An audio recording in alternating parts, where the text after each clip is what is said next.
Vous êtes devant le JT Express de Planète GT, aujourd'hui on parle de la Golf 8R, c'est parti, action.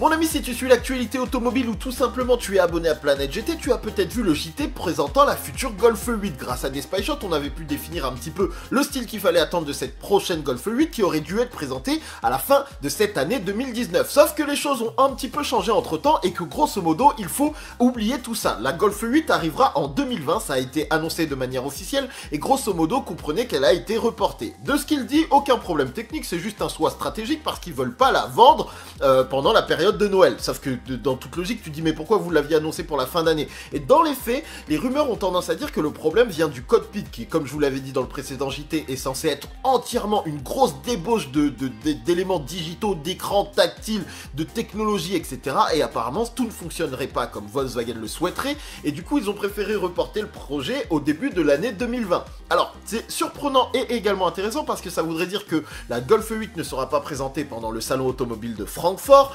Et c'est un petit peu la messe des constructeurs automobiles allemandes. Et aussi, ça veut dire qu'elle ne sera pas présentée face à la nouvelle Audi A3 et aussi la nouvelle BMW Série 1. Donc c'est peut-être une bonne chose parce que ça lui laissera peut-être un petit peu plus d'espace. Ou une mauvaise chose, on peut pas savoir, ça va dépendre de ce que les constructeurs présentent de leur côté.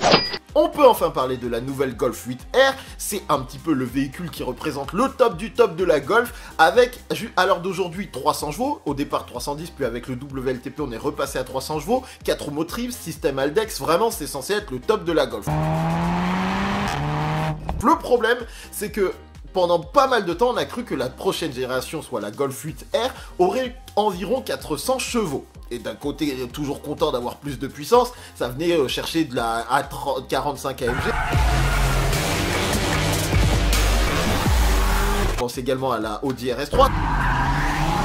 Sauf que Volkswagen a annoncé que les choses seraient un petit peu différentes. Et en réalité, attendez-vous plus à un véhicule qui restera aux alentours des 300 chevaux plutôt que des 400, tout simplement parce qu'ils ont fait une sorte d'étude et ils se sont rendus compte qu'aller chercher les 400 chevaux, ce serait un surcoût qui leur ferait perdre quasiment 50% du marché qu'ils ont actuellement avec la Golf R. Et en plus, les coûts d'entretien du véhicule augmenteraient. Donc ils préfèrent rester du côté des ventes, c'est-à-dire un véhicule aux alentours des 300 chevaux. On parle même de 330 chevaux avec un prix en dessous de 50 000 euros. Et quelque part, c'est assez intéressant de voir que pour une fois, un constructeur ne se laisse pas aller à une folie absolue et à la course à la puissance et se dit, tiens, restons tranquilles et continuons à vendre des voitures à des clients parce que ça marche, plutôt que de suivre cette course un petit peu neuneux et inutile de la course à la puissance.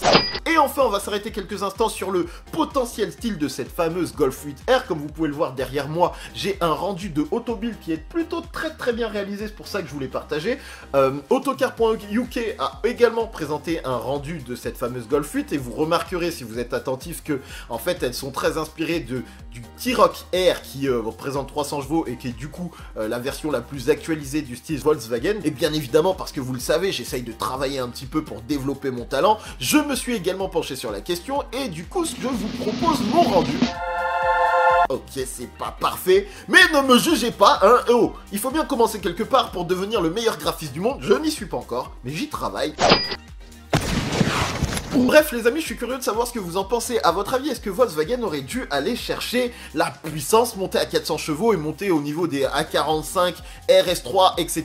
Ou en fait c'est beaucoup plus intelligent de rester au niveau d'une S3, d'une A35 AMG maintenant et de jouer la carte de la stratégie financière qui va vendre plus de véhicules et tout bêtement garder un marché qui est bien maîtrisé pour le moment. En tout cas, je dois dire que quand je vois ces petits rendus, peut-être qu'avec un peu de chance, la nouvelle Golf R sera un petit peu plus quelque part, c'est certainement la volonté de Volkswagen, mais comme c'est censé représenter le top du top de chez de la marque pour la gamme Golf, t'as envie de leur dire donnez-lui un petit peu plus de style. Est-ce que la 8e génération améliorera tout ça? On ne le sait pas encore, mais j'avais envie d'en discuter avec vous. Les amis, c'est la fin de ce JT Express et j'espère qu'il t'a plu mon cher ami. On commence tout tranquillement la semaine et toi, j'espère que tu te portes bien.